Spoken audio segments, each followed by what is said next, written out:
Peak Andrew Wiggins Talent 2. Guys, ito yung budget shoes ni Andrew Wiggins from Peak, no?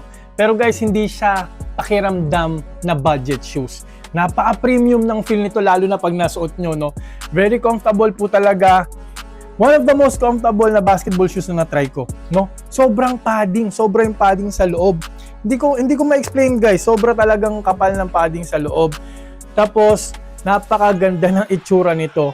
Pwede rin ito sa outdoors, napakakapit ng traction, hindi masyado nag-a-attract ng dust. May torsion plate and arch support na to. Ayan guys, oh. Isa rin ito sa pinaka-supportive na sapatos ng Peak na na-try ko, no? Unang-una, napakalaki ng TPU dito. So, napaka-supportive ng heel, napakaganda ng lockdown, lateral containment dahil dito sa TPU na to. Ang laki-laki, mga side step, Euro step covered kayo. Plus, isa sa pinaka-supportive na uppers. Tingnan nyo yan guys, oh. Yung parang, web ng gagamba. So, ayan, oh. Lino weave na may mesh po sa loob. Kaya napaka-comfortable pero yet, napaka-supportive pero na yet pa. Guys, ganun to, no? Napakalupit na sapatos. Highly recommended talaga, no? Kung gusto nyo ng pang-outdoor na very comfortable na sapatos, ang ganda ng impact protection, ang ganda ng cushioning, no?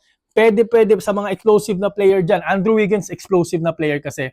Ito guys, itry nyo. Ilalagay ko yung link dyan sa baba sa Yellow Basket. Di ko maturo. Click the link now.